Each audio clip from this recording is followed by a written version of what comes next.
পুরো বাংলাদেশ এখন নির্বাচনের জ্বরে কাঁপছে। চায়ের দোকান থেকে ড্রয়িং রুম, সবখানেই একটাই আলোচনা, কে আসছে ক্ষমতায়।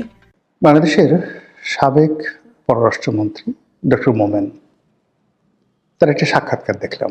বেশ হাসি খুশি, প্রাণোচ্ছল এবং অনেকটা আশাবাদী প্রকৃতির মানুষ তিনি। এবং যতদিন তিনি ক্ষমতায় ছিলেন ওরকম নেতিবাচক কোনো বিষয় তার সম্পর্কে শোনা যায়নি। ঘুষ, দুর্নীতি, মারামারি, কাটাকাটি, হানাহানি এ সকল বিষয়াদি তার ডিকশনারির মধ্যে নেই। সিলেটের মানুষ, জনাব আবুল মাল্লা আব্দুল মহিদ সাহেবের ছোট ভাই। প্রথম জীবনে তিনি শিক্ষকতা করেছেন ঢাকা বিশ্ববিদ্যালয়, পরে বিভিন্ন আন্তর্জাতিক সংস্থায় চাকরি করেছেন। আপাতমস্তিক একজন নিরেট ভদ্রলোক মানুষ। তো যারা তাকে দেখেছেন দেখবেন যে তার মাথায় দীর্ঘদিন পর চুলা ছিল, এখন তিনি পুরো টাক মাথা করে ঘুরে বেড়ান, মুখে দাড়ি রেখেছেন। এবং তিনি যখন মন্ত্রী ছিলেন তখন যে তার চেহারা সুরত ছিল তার সাথে এখন তার চেহারা সুরত ভালো হয়েছে। বাংলাদেশে একসময় নামকরা সাংবাদিক সুলতানা রহমান, তার যে একটা পডকাস্ট রয়েছে সেখানে তিনি যে সাক্ষাৎকার দিয়েছেন, সেখানে তার বাংলাদেশে পালিয়ে থাকা, বাংলাদেশ থেকে যাওয়া, তারপরে নাপিত দিয়ে চুল কাটানো, দাড়ি রাখা, অসাধারণ চমৎকার করে তিনি সেই বিষয়গুলো বর্ণনা করেছেন। আমি সেই বিষয়গুলি নিয়ে কথা বলবো না। আমি যে বিষয়গুলি নিয়ে কথা বলবো সেটা হলো যে এই ভদ্রলোকের কথাবার্তার মধ্যে কোনো রকম মুনাফেকি নেই এবং এই কথাবার্তার মধ্যে রাজনীতির কোনো কৌশলতা নেই। একেবারে তার বক্তব্যের মাধ্যমে আপনি বুঝতে পারবেন যে এই মুহূর্তে আওয়ামী লীগ আসলে কেমন আছে, তাদের চিন্তা চেতনা কি। অন্যান্য যারা ধরেন জাহাঙ্গীর কবির নানক আছেন বা অন্যান্য যে সকল নেতৃবৃন্দ রয়েছেন, বাহাউদ্দিন নাসিম, তাদের অলমোস্ট সব কথাগুলোই পলিটিক্যাল, রাজনীতির মার্ক আছে। কিন্তু মোমেন সাহেবের কথা আগে যেভাবে সোজা সাপটা ছিল, এখন আরও সহজ সরল বা সোজা সাপটা হয়ে গেছে। তিনি নিজেই বলছিলেন যে তিনি সহজ সরল প্রকৃতির মানুষ। তিনি বাংলাদেশে অনেকদিন পালিয়েছিলেন এই কারণে যে তার একটা আত্মবিশ্বাস ছিল যে যেহেতু তিনি কোনো অন্যায় করেননি, কর্মজীবনে কাউকে মারেননি, কারো বিরুদ্ধে একটা মামলা করেননি, কাজেই তিনি কেন পালাবেন। কিন্তু পরবর্তী তিনি যখন দেখলেন যে তার বিশ্বাসের সঙ্গে আসলে মিলছে না, অনেক কিছুই বাংলাদেশে ঘটছে যেখানে নিরপরাধ লোকগুলো মামলা মোকদ্দমায় ফেঁসে যাচ্ছেন, তখন তার স্ত্রী মহোদয়া তাকে যে প্রেশার ক্রিয়েট করলেন, বুদ্ধি দিলেন এবং সেই বুদ্ধি অনুযায়ী তিনি একেবারে পালাতে পেরে ভীষণ রকম আনন্দিত। তো যেটা আলোচনা করব আজকের এই ভিডিওতে, তিনি তার সেই সাক্ষাৎকারে একটি জায়গাতে বলেছেন যে ডক্টর মোহাম্মদ ইউনূসের উচিত খুব দ্রুত বাংলাদেশ থেকে চলে যাওয়া এবং একটি তত্ত্বাবধায়ক সরকারের হাতে ক্ষমতা দিয়ে। এই একটা ঘটনা। দ্বিতীয় ঘটনা তিনি বলেছেন যে এখন নির্বাচন হলে, যে কোনোভাবে নির্বাচন হোক না কেন, সে নির্বাচনে আওয়ামী লীগ বিজয়ী হবে। আর আওয়ামী লীগ যদি বিজয়ী হয় তাহলে তো ডক্টর মোহাম্মদ ইউনূস যেতে পারবে না। আওয়ামী লীগের যারা লোকজন আছে তারা তাকে পিটুনি দিবে, ওই আগের মতো তারা তাকে পিটুনি দিবে। এই যে এই কথাগুলো নিয়ে মূলত আমার একটা, যাকে বলা হয় নতুন ক্যালকুলেশন, সেটা হলো আওয়ামী লীগের যত লোকের কথাবার্তা আমি শুনেছি বা যত লোকের সঙ্গে আমার পরিচয় আছে, কথাবার্তা হয়েছে, একজন সিঙ্গেল লোক আমি পেলাম না যারা মানে গত 15 বছরের কোনো কর্মকাণ্ডের জন্য শেখ হাসিনাকে দায়ী করেন। কেউ নাই। তারা সবাই দায়ী করেন, যেমন সালমান এফ রহমানকে দায়ী করেন, আনিসুল হককে দায়ী করেন, ওবায়দুল কাদেরকে দায়ী করেন, অন্যান্য যারা দলের মধ্যে দুর্নীতি করেছেন তাদেরকে দায়ী করেন। কিন্তু শেখ হাসিনা, শেখ রেহানা, জয়, পুতুল, তাদের সম্পর্কে একটা সিঙ্গেল শব্দ আজ পর্যন্ত কেউ করেননি। 2 নম্বর হলো যারা পালিয়েছেন, সব কিছু হারিয়েছেন, এটা নিয়ে তাদের কোনো আফসোস নেই।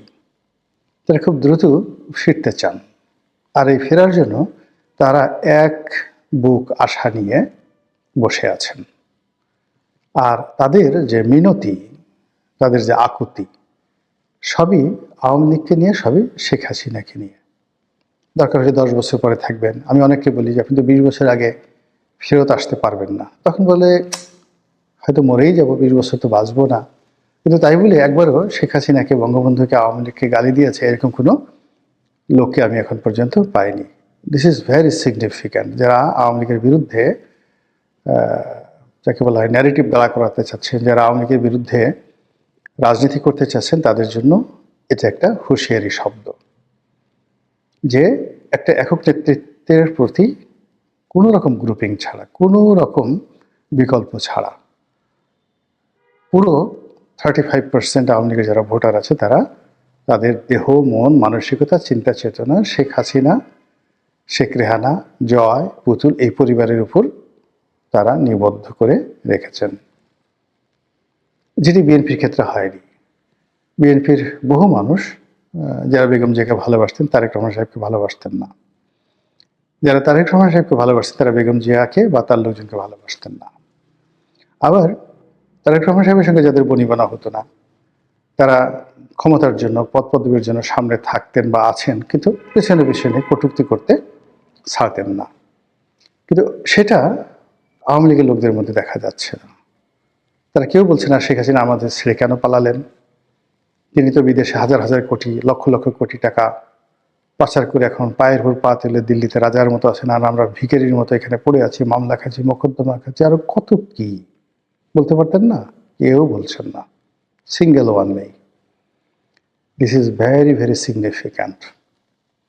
থার্ডলি হলো যে শেখ হাসিনার দৃঢ়তা, আপনি এটিকে কনস্ট্যান্ট বলতে পারেন ইংরেজিতে, এবং কনসিস্টেন্সি, মানে তিনি যে কথাগুলো বলছেন সেই কথার উপরে তিনি স্থির আছেন, ফ্লাকচুয়েট করছেন না। আর যে কথাগুলো বলছেন ধারাবাহিকভাবে, কনসিস্টেন্সলি যেটিকে বলা হয়, ধারাবাহিকভাবে একই কথা বলে যাচ্ছেন। আমরা আশা করেছিলাম যে তিনি বিএনপির সঙ্গে একটা সমঝোতার চেষ্টা করবেন, তারেক রহমান সাহেবের সম্পর্কে ইতিবাচক কথাবার্তা বলবেন, কিন্তু যে না, ওই যে তারেক রহমান সাহেবের আম্মা মারা যাওয়ার পর তার প্রতি যে শোক জানিয়েছেন বা তার সঙ্গে কথা বলেছেন বলে আমরা যেটা শুনেছি ওই পর্যন্তই। কিন্তু এরপরে আবার তার যে রাজনীতির চিরাচরিত আক্রমণাত্মক ট্রেন্ড, সেই জায়গাটাতে তিনি আছেন। তারেক রহমান সাহেব ব্যাপক পরিবর্তন হয়েছেন, সুন্দর করে কথা বলছেন, শালীনভাবে কথা বলছেন, পরিমিত বোধ রাখছেন, কাউকে আক্রমণ করছেন না, কারোর প্রতি কোনো অভিযোগ দায়ের করছেন না, কারোর বিরুদ্ধে কোনো নেতিবাচক মন্তব্য করছেন না, তার মতো করে তিনি কাজ করে যাচ্ছেন। কিন্তু শেখ হাসিনা সেটা না। অর্থাৎ তারেক রহমান সাহেবকে যারা বিভিন্ন রকম নেতিবাচক আলাপ আলোচনা করতেন তার সম্পর্কে, তাদের বক্তব্য হলো যে তাদের নেতার ব্যাপক পরিবর্তন হয়েছে। কিন্তু শেখ হাসিনার একেবারে ঘোরতর শত্রু যারা আছে তারাও বলতে পারবেন না যে শেখ হাসিনা তার অতীত যে কর্মকাণ্ড বা চরিত্র বা তার যে ভাবমূর্তি, অভিব্যক্তি, কোনো জায়গা থেকে এক সুতা, 1 সেন্টিমিটার বা 1 মিলিমিটার তিনি মানে নিজেকে পরিবর্তন করেছেন। তিনি আগের মতোই আছেন। কারণটা কি? কারণটা হলো যে তার কাছে এখনো মনে হচ্ছে যে শি ওয়াজ রাইট, তাকে অন্যায়ভাবে হটানো হয়েছে। দ্বিতীয়ত, তিনি যে রাইট বা তিনি সঠিক পথে ছিলেন, কারণ হলো যে তার সরকার টানা 15টি বছর এই দেশটা পরিচালনা করছে, আর এই সরকার এত সব বুদ্ধিজীবী নিয়ে, এত সব দেশি বিদেশি বান্ধব নিয়ে, আমেরিকার সমর্থন নিয়ে 17 মাসে 17 বালতি পানি খাওয়ার পরেও কোনো কিছুতেই তারা কুল কিনারা পাচ্ছেন না। তো সেক্ষেত্রে শেখ হাসিনা এই জিনিসগুলো দেখে মনে হচ্ছে যে তিনি হয়তো রাইট আছেন। এই যে আমি এখানে যে শব্দটি ব্যবহার করেছি, শেখ হাসিনার মোনাজাত, মোনাজাত মানে ডিজায়ার, তিনি কি প্রতিজ্ঞা করেন, তিনি কি ডিজায়ার করেন, কি আশাবাদ ব্যক্ত করেন, কি প্রার্থনা করেন।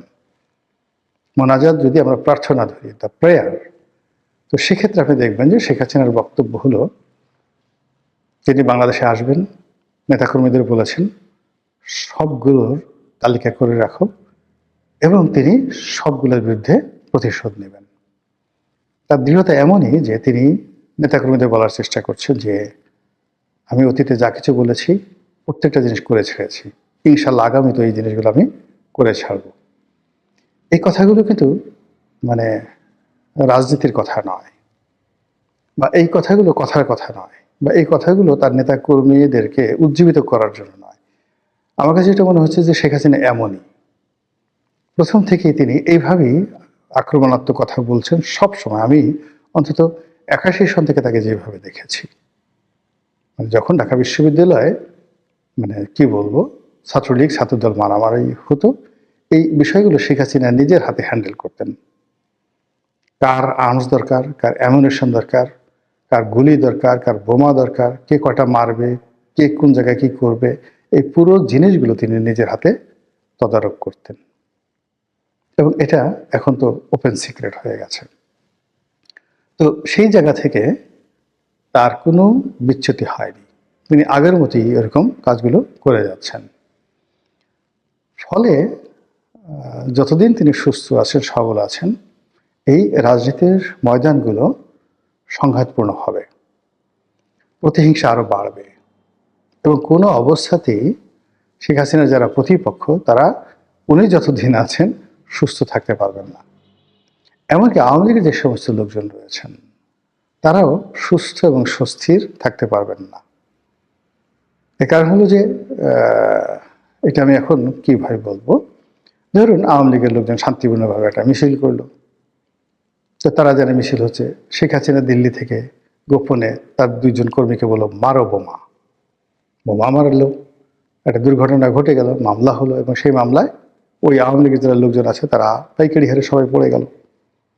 এবং এই ঘটনা বিএনপির ক্ষেত্রে হয়েছে, হয়তো স্যাবোটাজ করা হয়েছে বা বিএনপি কোনো নেতা করেছেন, কিন্তু মির্জা ফখরুল শুধু একটার পর একটা আসামি হতেই আছেন, মোয়াজ্জেম হোসেন আলাল আসামি হচ্ছেনই, কোথাও কিছু হলেই হাবিবুর নবী খান সোহেল তাকে আসামি করতেই হবে, এরকম একটা ট্রেন্ড চালু হয়ে গিয়েছিল। কিন্তু আসলে যে কে ঘটনাটা ঘটিয়েছে, এটা কি ডিজিএফআই করেছিল, আওয়ামী লীগ করেছিল, ছাত্রলীগ করেছিল, নাকি বিএনপির হাইকমান্ড থেকে কেউ করেছিল, ইট ডাজ নট ম্যাটার। কিন্তু বিএনপির যারা সাধারণ নেতাকর্মী তারা কিন্তু এই অসংখ্য মামলা যে মোকদ্দমায় তারা জড়িয়ে পড়েছেন, তার পিছনে কিছু না কিছু এরকম ঘটনা ছিল যেটাকে আপনি স্যাবোটাজ বলতে পারেন। তো বিএনপির মধ্যে যদি কেউ থাকে, বা বিএনপির বিরুদ্ধে কেউ থাকে, বাইরে কেউ থাকে, সেটা ভিন্ন প্রসঙ্গ। কিন্তু আওয়ামী লীগ এই সমস্ত কাজকর্ম করে অনেকটা ডিক্লেয়ার দিয়ে, এবং শেখ হাসিনা নিজে।